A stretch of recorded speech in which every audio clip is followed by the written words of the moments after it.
pose the question to Tom. If you look at your 2024 data, you'll see that the co-op economy in Wales has contracted. Now we know why that has happened, because the mid-counties, I understand, and the cooperative group have not provided you with data they previously did in terms of measuring their estimate of trade in Wales. What can be done about that, and how can we help? I mean, ask mid counties and ask co-op group very, very nicely. Ask Central England very, very nicely. That would be amazingly helpful. There's very little you can do individually. In terms of how we can get that data, that there's lots of complex reasons. I don't think they even collect that data in quite the same way anymore, so it's harder to pass it over. One of the other big reasons for why we had a shrinkage in the co-op economy, but the mutual economy went up, was that there has been, so in terms of the mutual economy, it's not just that we added the NHS trusts in. There was a growth even without adding them in, partly because obviously you've got Nationwide buying Virgin Money and Coventry buying Co-op Bank, so that just adds a whole bunch of capital that's now owned by mutuals. So hey, but in the co-op bit, for a while we've had a lot of working men's clubs sitting and existing on the on the FCA's mutuals register, and they haven't been filing their accounts for years, probably because they're dead. And no one's really dissolved the society, it's just kind of collapsed, but no one is actually let the FCA know, because often these small community co-ops are run almost like an unincorporated association, except they have a legal persona. But no one's at the FCA know they're gone. So the FCA has taken a long time to get rid of businesses that haven't been filing their returns, partly because of understaffing at the FCA. And therefore, to some extent, our data was a bit inflated for the past couple of years. The FCA has just gone on a big purge of all of these societies. Some of them I found hadn't handed in their annual returns since like 2012. And as you know, if your business hadn't handed in its annual returns since 2012, it would have long since been struck off Companies House, very, very long time ago. So that's one of the growth declines.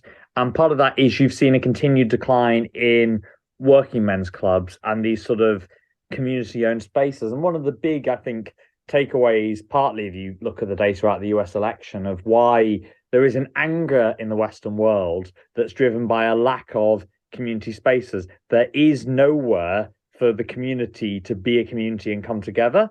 And, that used to be provided by the union back in the day, but unions are different now. Not everyone is employed, a member of them in the same way they were 50 years ago. And additionally, working men's clubs and pubs as a whole have declined. That space where the community comes together is just dying.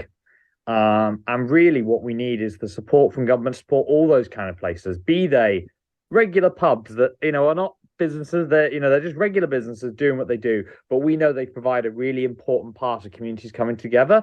Now, community-owned pubs are one of the fastest growing parts of the co-op sector, but at the same time, one of the fastest declining parts of the co-op sector is working men's clubs. Go figure.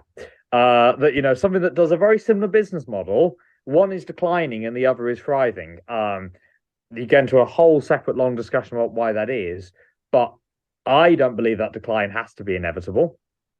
Some places have more community buildings than then. Yeah, that's very really good point, Sarah. Yes, there is a sometimes a lot of communities have lots of these buildings, and the question is, who are they owned by, and are they being used though as a community space for communities to come together?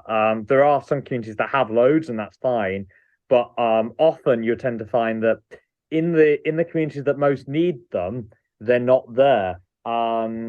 I was taken by a friend to St. Flagons when I was down in Cardiff, and I really loved the Working Men's Institute they've got in St. Flagons. And you think about these kind of institutes and buildings and places of community that once dominated all across the valleys as a place for the community to be together. And yes, Margaret Thatcher decided that she didn't like any of that, got that. But leaving the dreaded woman aside, you've lost all these community spaces. So how do you save them? How do you rescue them?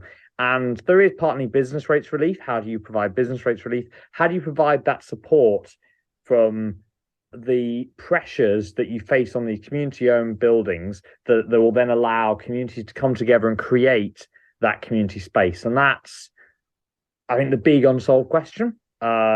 It's there, but we need governments to take a proactive approach. As I said, I don't believe that working men's clubs or social clubs are destined to die. There's nowhere that says they can't thrive.